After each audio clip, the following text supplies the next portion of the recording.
আহ, মই জুবিন দালে শেষ শ্ৰদ্ধা জনাইছো আৰু জুবিন দা এটা ভাল লাগিছে 17 চনৰ জুবিন দাৰ জন্মদিনত আমাৰ তেতিয়া এজোপা গছৰ অভিযান চলি আছিল আমাৰ বনানী কলাক্ষেত্ৰৰ পাছফালৰ এই দিব্য পুষ্প অনুসৰণ তেতিয়া আমি বনাইছিলো আৰু তেতিয়া জুবিন দাই ইয়াতে নাহৰ গছ ৰুইছিলে সিফালে আৰু ইয়াতে এজোপা চন্দন আৰু লগত আৰু ভালে কেইজোপা গছ ৰোৱা হৈছিল আৰু তেতিয়া জুবিন দাই মোক সুধিছিলে যে নাহৰ মই ৰুবলৈহে কৈ আছিলি চন্দনজোপা যে ৰুলি তেতিয়া মই কৈছো নহয় জুবিন দা কেতিয়াবা কামত লাগিব ভাল জেগাত আপোনাক মই ৰাখিব বিচাৰিছো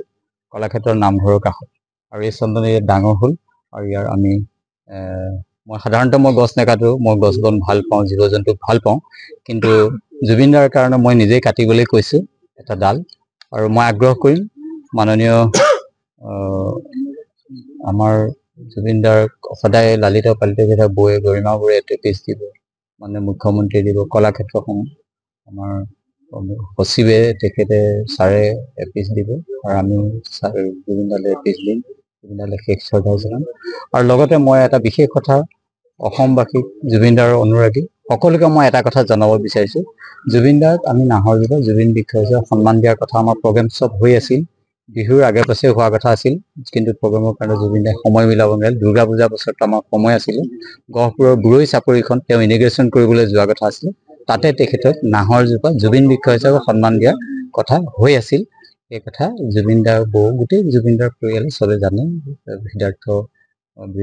চবে জানে তেওঁলোকে প্ৰগ্ৰেমটো আমাৰ সেই সময়ত এৰেঞ্জ নহ'ল দুৰ্গা পূজাৰ পাছত এই প্ৰগ্ৰাম হোৱাৰ কথা আছিলে কিন্তু আজি আমি নাহৰ জোপাৰো জুবিন দাৰ নামত উৎসৰ্গা কৰিছোঁ জুবিন বৃক্ষ হিচাপে মই সমূহ অসমবাসীক অনুৰোধ জনাম সকলোৱে জুবিন দাই নাহৰ ভাল পাইছিলে আৰু এই নাহৰ জোপা জুবিন বৃক্ষ হিচাপে সকলোৱে ৰুৱক প্ৰত্যেকে ঘৰত ৰুৱক প্ৰত্যেকে অনুষ্ঠানত ৰুৱক নিজৰ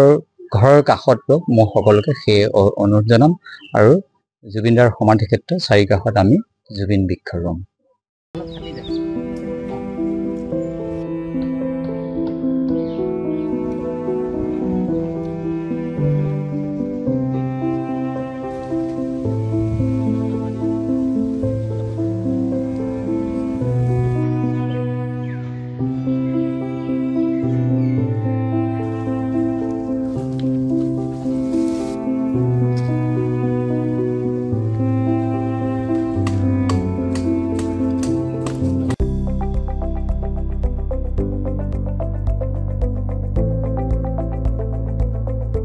NB নিউজ